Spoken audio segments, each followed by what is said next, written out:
இப்போ ஒரு பீஸை எடுத்து இந்த பேஸ்ட்டை இந்த மாதிரி தடவி விட்டு ஃபோல்டு பண்ணிக்கலாம்.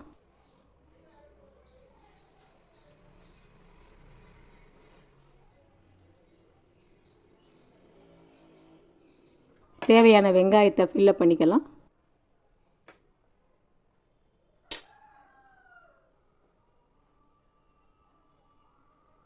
இப்போ திரும்பவும் கொஞ்சம் பேஸ்ட்டை தடவி இதை க்ளோஸ் பண்ணிக்கலாம்.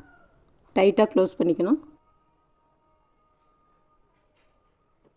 இதே மாதிரி எல்லா ஷீட்டையுமே நாம் ரெடி பண்ணிக்கலாம். இப்போ எல்லாம் ரெடி பண்ணி வச்சுருக்கோம். இருப்பு சட்டி எண்ணெய் காஞ்சிட்ருக்கு.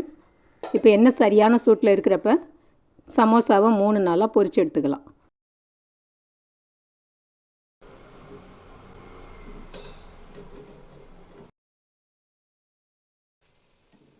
இப்போ ஒரு பக்கம் கொஞ்சம் நல்லா வெந்துருச்சு. இதை திருப்பி விட்டுட்டு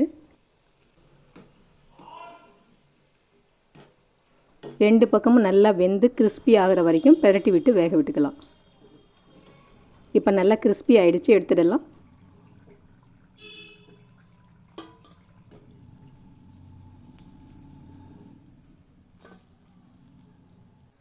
அடுத்து மீதம் இருக்கிறதையும் இதே மாதிரி நாம் பொரிச்சு எடுத்துக்கலாம்.